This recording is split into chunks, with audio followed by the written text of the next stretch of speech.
पिछले 10 साल से दिल्ली सरकार, आम आदमी पार्टी की सरकार, अरविंद केजरीवाल जी के नेतृत्व में दिल्ली के लोगों के लिए हर क्षेत्र में काम करती आई है।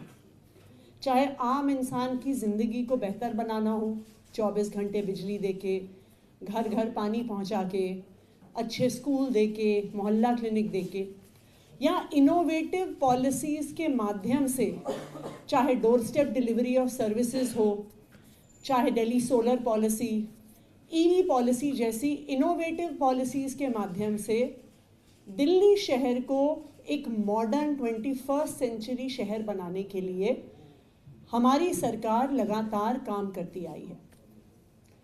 दूसरी पार्टियां अपने अपने राज्यों में ना आम लोगों की ज़िंदगी बेहतर बना पाएं, ना ही वो कोई इनोवेटिव पॉलिसीज़ लेकर आ पाए।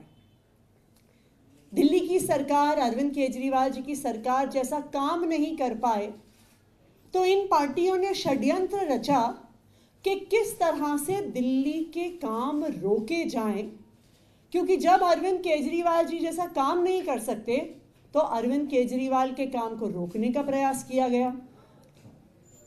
सब दिल्ली वालों ने देखा कि एक राजनीतिक षड्यंत्र रच के दिल्ली वालों के काम रोकने के लिए अरविंद केजरीवाल जी को गिरफ्तार किया गया।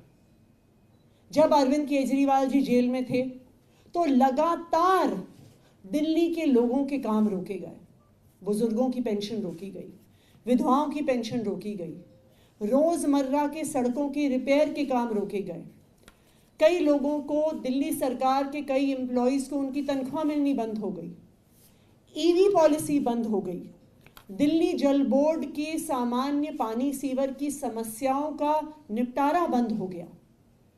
लेकिन दिल्ली वालों ने ये भी देखा है कि जब से अरविंद केजरीवाल जी जेल से बाहर आए हैं तो लगातार युद्ध स्तर पर दिल्ली वालों के काम हो रहे हैं। चाहे दिल्ली की सड़कें ठीक करने का काम हो, चाहे बुजुर्गों को, विधवाओं को पेंशन देने का काम हो, चाहे नई पेंशन बुजुर्गों के लिए खोलने का काम हो, चाहे जय भीम योजना को काफ़ी समय बाद शुरू करने का काम हो, अरविंद केजरीवाल जी के जेल के बाहर आने के बाद लगातार उनके मार्गदर्शन में दिल्ली सरकार युद्ध स्तर पर काम कर रही है, रुके हुए कामों को फिर से शुरू कर रही है। मुझे ये बताते हुए खुशी है कि आज दिल्ली सरकार की कैबिनेट की मीटिंग हुई जिसमें ऐसे कई महत्वपूर्ण फैसले लिए गए जो दिल्ली के लोगों के हित में हैं और दिल्ली के लोगों के जो रुके हुए काम हैं उनको फिर से शुरू करने के लिए हैं। सबसे पहला महत्वपूर्ण फैसला दिल्ली की इलेक्ट्रिक व्हीकल पॉलिसी को फिर से शुरू करने का है। जैसा कि आप सब जानते होंगे कि 2020 में जब दिल्ली की इलेक्ट्रिक व्हीकल पॉलिसी आई अगस्त 2020 में, तो दिल्ली पूरे देश में शायद one of the first states थी जो इतनी प्रोग्रेसिव इलेक्ट्रिक व्हीकल पॉलिसी लेके आई। इस पॉलिसी का क्या नतीजा हुआ? इस पॉलिसी का नतीजा हुआ कि जहां 2019-20 में 4% से कम व्हीकल्स इलेक्ट्रिक होते थे दिल्ली में, दिल्ली सरकार की ईवी पॉलिसी आने के बाद 2023-24 का अगर हम आंकड़ा देखें तो दिल्ली में टोटल रजिस्टर होने वाले सभी व्हीकल्स में से 12% इलेक्ट्रिक व्हीकल्स थे, जो हाईएस्ट इन द कंट्री है। यानी किसी भी और राज्य में इतना high percentage of electric vehicles registration नहीं था, नंबर 1। और ये नेशनल एवरेज जो 6% है उसका दुगना है। तो दिल्ली की अरविंद केजरीवाल जी की ईवी पॉलिसी देश भर में सराही गई। और ये तो सिर्फ 2 व्हीलर्स, 3 व्हीलर्स और गाड़ियों के लिए पॉलिसी थी। ईवी बसेस खरीदना तो इससे बिल्कुल अलग था। लेकिन अरविंद केजरीवाल जी को जेल भेजकर इस ईवी पॉलिसी में भी पिछले 10 महीने से अड़ंगा डाला गया। पिछले 10 महीने से जो भी कोई ईवी व्हीकल खरीद रहा है उसको उस पर सब्सिडी नहीं मिल रही है। जो भी कोई इलेक्ट्रिक व्हीकल खरीद रहा है उसको उस पर रोड टैक्स एग्जेम्पशन नहीं मिल रहा है। क्यों? क्योंकि ये पार्टियां जो खुद इतनी बढ़िया ईवी पॉलिसी नहीं ला पाई, अरविंद केजरीवाल की ईवी पॉलिसी रोकना चाह रही थी। लेकिन मुझे खुशी है इस बात की कि आज फिर से दिल्ली सरकार के कैबिनेट ने ईवी पॉलिसी स्टार्ट करने का निर्णय लिया है।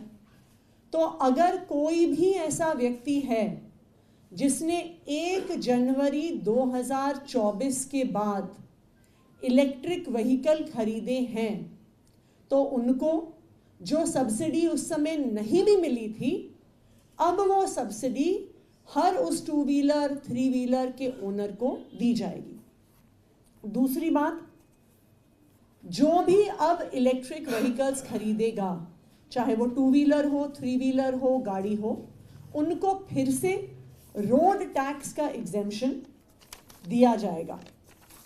ईवी पॉलिसी को 30 मार्च 2024 तक एक्सटेंड किया गया है और मैं सभी दिल्ली वालों से ये आग्रह करना चाहूँगी कि जितने ज़्यादा से ज़्यादा लोग इलेक्ट्रिक व्हीकल्स खरीदेंगे उतना ज़्यादा से ज़्यादा दिल्ली शहर प्रदूषण से लड़ पाएगा। दिल्ली सरकार प्रदूषण के खिलाफ इस युद्ध में प्रतिबद्ध है और ईवी पॉलिसी इसका एक बहुत महत्वपूर्ण हिस्सा है। ये कितना है? अभी चल रही है पीसी। दूसरा एक इम्पॉर्टेंट डिसीजन जो आज कैबिनेट में लिया गया, दिल्ली सरकार में एक Delhi schedule cast, SC, ST, OBC minorities handicapped के लिए एक फाइनेंशियल एंड डेवलपमेंट कॉरपोरेशन है। ये corporation SC, ST, OBC minority handicapped लोगों को लोन्स देती है कि वो अपना कुछ बिजनेस सेटअप कर सके। लेकिन जो साजिश दिल्ली सरकार के खिलाफ रची गई, जो तनख्वाहें रोकी गईं, उसमें DSF DC भी शामिल था। यहाँ के 125 एम्प्लॉयज़ को जनवरी फरवरी के महीने से अपनी तनख्वाह नहीं दी जा रही थी। हर बार इनको तनख्वाह देने की फाइल आगे बढ़ाई जाती थी तो उसमें कोई ना कोई अड़ंगा डाल दिया जाता था। लेकिन मुझे खुशी है इस बात की कि आज दिल्ली सरकार के कैबिनेट ने 17 करोड़ का grant in aid Delhi schedule caste financial and development corporation को देने का निर्णय लिया है। तो जिन जिन लोगों की भी इस कॉरपोरेशन में तनख्वाह रुकी हुई थी, जनवरी फरवरी के महीने से आज तक की तनख्वाह उन्हें दी जाएगी और आने वाले समय के लिए भी उनको तनख्वाह हर महीने बिना रुके हुए मिलेगी। ना सिर्फ इतना, इस कॉरपोरेशन को कैसे रिवाइव किया जा सके, कैसे SC, ST, OBC हैंडीकैप्ड लोगों को ज़्यादा लोन और इकोनॉमिक डेवलपमेंट के लिए इंसेंटिव्स दिए जा सके, इसके लिए भी आज कैबिनेट ने फैसला लिया। तीसरा, आज कैबिनेट ने एक महत्वपूर्ण निर्णय लिया है। गुरु नानक आई हॉस्पिटल में, गुरु नानक आई सेंटर में एक ऑप्टोमेट्री ट्रेनिंग विंग की शुरुआत करने का। जैसा आप जानते हैं, गुरु नानक आई हॉस्पिटल सिर्फ दिल्ली के नहीं, देश के प्रीमियर आई हॉस्पिटल्स में से एक है। लेकिन ऐसा माना जाता है, और ये एक वेल एस्टैब्लिश्ड फैक्ट है, कि आँखों की समस्या ज़्यादा बढ़ती इसलिए है क्योंकि समय से आँखों का चेकअप नहीं होता, टाइमली सही नंबर का चश्मा नहीं दिया जाता। अगर जो ऑप्टोमेट्रिस्ट का काम हो, जो आँखों को चेक करता है, चश्मा प्रिस्क्राइब करता है, अगर वो सही तरीके से होता है तो सीवियर आई डिसऑर्डर्स की संख्या बहुत कम हो जाएगी। दिल्ली सरकार हमेशा से दिल्ली के लोगों को अच्छी स्वास्थ्य सुविधा देने के लिए प्रतिबद्ध है और इसी के तहत आज ये एक optometry training wing Guru Nanak eye hospital में खोला जा रहा है, जहाँ पे 4 साल का बैचलर्स ऑफ ऑप्टोमेट्री प्रोग्राम शुरू किया जाएगा। ये दिल्ली सरकार का दूसरा ऐसा प्रोग्राम है। एक bachelor of optometry programme Delhi की Delhi skill and entrepreneurship university में ऑलरेडी चलता है, और अब ये ऑप्टोमेट्री की बैचलर्स हमारे गुरु नानक आई सेंटर में भी चलाई जाएगी। जैसा मैंने कहा कि अरविंद केजरीवाल जी के मार्गदर्शन में दिल्ली सरकार लगातार दिल्ली के लोगों के लिए काम करती आई है, कर रही है, करती रहेगी, और जो साजिश दिल्ली वालों के काम रोकने की हुई थी उस साजिश को हराकर अब फिर से अरविंद केजरीवाल जी के मार्गदर्शन में दिल्ली सरकार युद्ध स्तर पर अपना काम कर रही है। ईवी पॉलिसी में कब तक बढ़ाई गई है? ईवी पॉलिसी 30 मार्च 2025 तक बढ़ाएगी, 31 मार्च। कितनी सब्सिडी ईवी पर मिल रही है, उसका अगर वो मिल जाए, और दूसरा ये कब से रुका रहा था, कितने ऐसे वाहन हैं जिनको ये सब्सिडी और रोड टैक्स रिडक्शन नहीं मिला था? ये जनवरी से ही रुका हुआ था।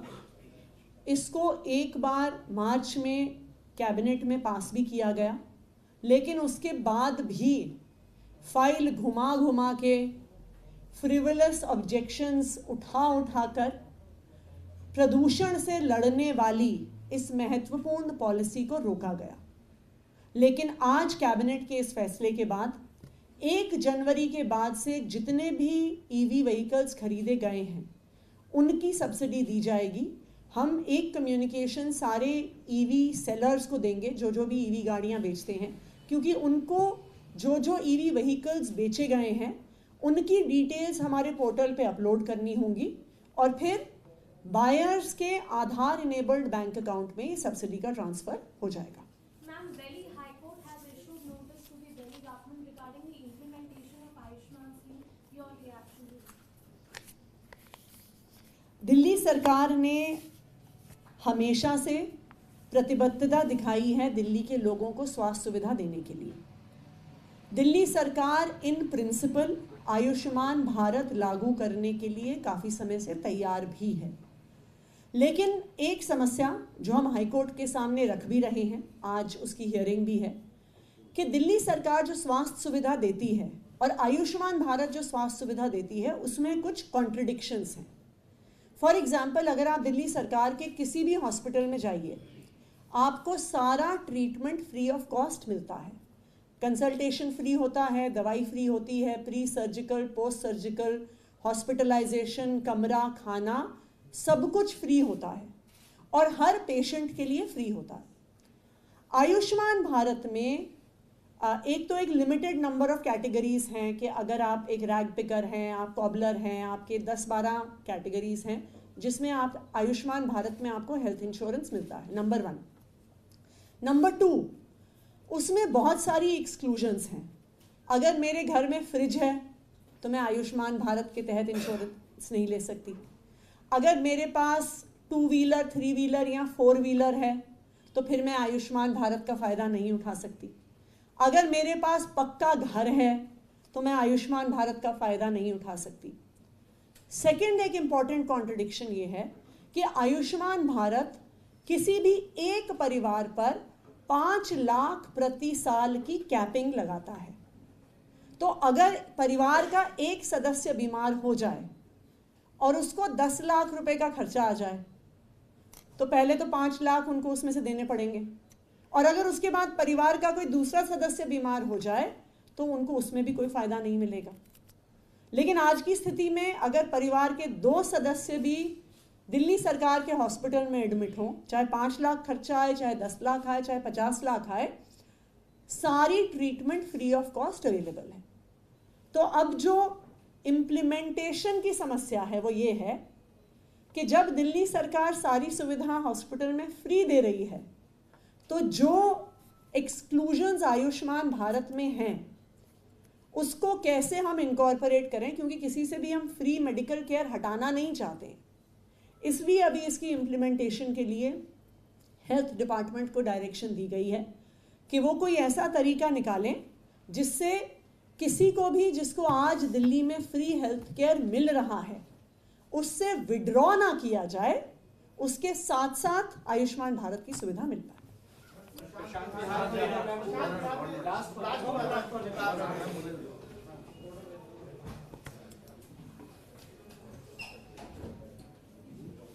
मैम, प्रशांत विहार में अभी एक संदिग्ध हालत में धमाका हुआ है, लो इंटेंसिटी का ये ब्लास्ट बताया जा रहा है, लगभग 11:45 की घटना है। जहां पर प्रशांत विहार में ब्लास्ट हुआ है उससे ही 2 गली दूर आई थिंक 1 महीने पहले सीआरपीएफ स्कूल के बगल में ऐसा ही एक ब्लास्ट हुआ था। दिल्ली शहर में पिछले 1-1.5 महीने में ये दूसरी ब्लास्ट की घटना है। दिल्ली में लगातार चाहे एक्सटॉर्शन हो, चाहे गोलियां चलना हो, चाहे मर्डर हो, रोज रोज ऐसी घटनाएं सामने आ रही हैं। आज के ही पेपर में आया कि पंचशील एन्क्लेव में किसी बुजुर्ग को चाकू मार के खत्म कर दिया गया। कुछ दिन पहले मैं खुद सुंदर नगरी के इलाके में गई थी जहां पे एक युवा को चाकू घोप घोप के खत्म कर दिया। राजौरी गार्डन के बर्गर किंग के अंदर गोलियां चल गईं। नांगलोई के एक शोरूम के बाहर गोलियां चल गईं। ये breakdown of law and order जो दिल्ली में हो रहा है, इसके लिए देश के गृह मंत्री अमित शाह जी और उनकी पार्टी भारतीय जनता पार्टी जिम्मेदार है। दिल्ली में भारतीय जनता पार्टी की केंद्र सरकार के पास सिर्फ एक जिम्मेदारी है कि दिल्ली में कानून व्यवस्था को बनाए रखें। बाकी सारी जिम्मेदारी बिजली, पानी, स्कूल, अस्पताल, सड़क, फ्लाईओवर, वो सब दिल्ली की चुनी हुई सरकार के पास है। भारतीय जनता पार्टी के पास एक काम है, अमित शाह जी के पास एक काम है, लेकिन उनके घर के ही 5 किलोमीटर, 10 किलोमीटर, 20 किलोमीटर की रेडियस में रोज एक्सटॉर्शन कॉल्स आ रही हैं, रोज गोलियां चल रही हैं और अब बॉम्ब ब्लास्ट होने लगे। आज दिल्ली 90s के अंडरवर्ल्ड वाले बंबई की तरह हो गया है, जिसके बारे में हम फिल्मों में देखते थे, सुना करते थे कि बिजनेसमैन को धमकियां आ रही हैं कि अगर पैसे नहीं दिए तो तुम्हारे बच्चे को किडनैप कर लूंगा। जहां दिन दहाड़े बुजुर्गों पे गोली चल रही है, जहां दिन दहाड़े चाकू से घोंप कर युवाओं को मारा जा रहा है, तो मैं भारतीय जनता पार्टी से ये कहना चाहूंगी कि अगर देश के गृह मंत्री को चुनाव प्रचार से फुर्सत मिले, झारखंड में चुनाव प्रचार, महाराष्ट्र में प्रचार, हरियाणा में प्रचार, उसी में उनकी सारी ऊर्जा जा रही है। अगर उन्हें चुनाव प्रचार से फुर्सत मिले तो वो दिल्ली वालों की सुरक्षा के बारे में भी सोचें।